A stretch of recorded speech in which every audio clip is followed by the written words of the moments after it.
Salut à tous, ouais je sais, ça fait un choc, mais c'est comme ça. C'est reparti pour les news du week-end et il y a encore du lourd cette semaine. N'oubliez pas de vous abonner ou de cliquer sur la petite cloche pour recevoir les notifications dès que je mets une nouvelle vidéo sur la chaîne. On va passer très vite sur Honda parce que j'ai déjà publié une vidéo énorme sur la grosse info qui les concerne cette semaine, à savoir l'arrivée prochaine d'un T-Max Killer. Et je rappelle que j'aime aussi beaucoup ce genre de véhicule, n'en déplaise à certains, voilà.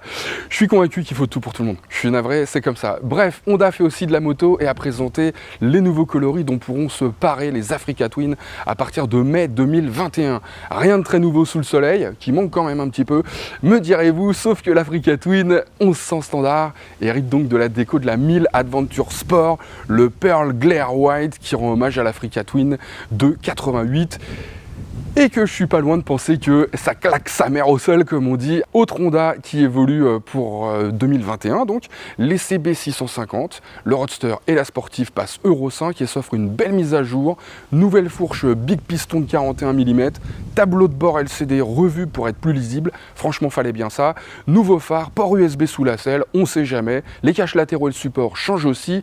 Et bien sûr, nouveau coloris, ça vous l'avez vu. Chez Kawasaki, la moto que je trouve la plus belle au monde, la Versys 1000.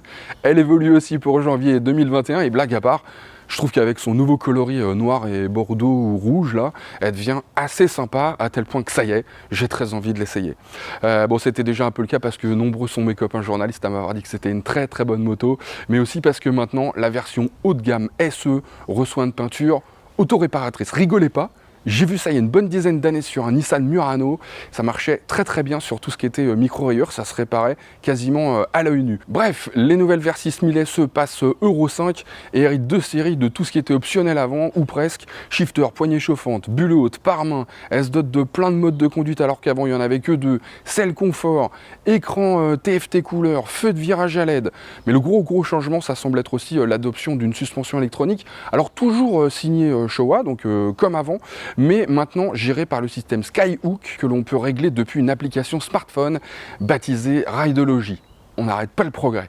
Ah oui, j'allais oublier, la version standard devient la S, et la S, c'est la SE sans les suspensions électroniques. Au lieu des Showa, c'est des Kayaba, manuels. Moi je dis ça, je dis rien. D'autres nouveautés sont prévues du côté d'Akashi, mais il faudra attendre le 23 novembre prochain, ça fait long. Hein. Du côté de chez BMW, la grosse annonce de la semaine, c'est l'arrivée de la nouvelle 1250 RT, qui soit dit en passant, devient quasiment la seule grande routière du marché, sachant qu'Yamaha abandonne la FJR 1300. Le style évolue plus nettement qu'il n'y paraît, d'ailleurs avec l'adoption d'une nouvelle signature visuelle. Si, ça la rend nettement plus agressive, je vous assure, plus légère, quelque part aussi en termes de design. Pour le reste, globalement, les nouvelles RT connaissent les mêmes évolutions que les GS, donc je ne vais pas forcément en reparler. Euro 5, welcome, goodbye, follow me home et tutti quanti, quoi. En revanche, régulateur de vitesse adaptatif dynamique de série, actif entre 15 et 220 km/h, ça me parle. Et si on opte pour les modes de conduite pro, le régulateur de vitesse peut maintenir la moto automatiquement à 120 mètres du véhicule qui le précède, et ça jusqu'à 160 km/h. C'est un train, le truc. Il y a même un espace de rangement pour smartphone avec recharge à induction. Donc oui, c'est clairement au-delà de la moto. D'ailleurs, les tarifs sont en conséquence, puisque les nouvelles 1250 RT débutent à 22 489 € et 99 centimes, hors option, que tout le monde va prendre, même si c'est déjà quasiment 3000 de plus que la 2020. Mais enfin, il faut dire qu'elle est nettement plus équipée de série aussi. Pour le fun, je suis allé sur le configurateur BMW, j'ai ajouté quelques options. J'ai commencé par lui donner un style élégant, parce qu'on veut bien. Ensuite, pas du 719, parce que je suis pas sûr que ça marche très bien le tuning en France.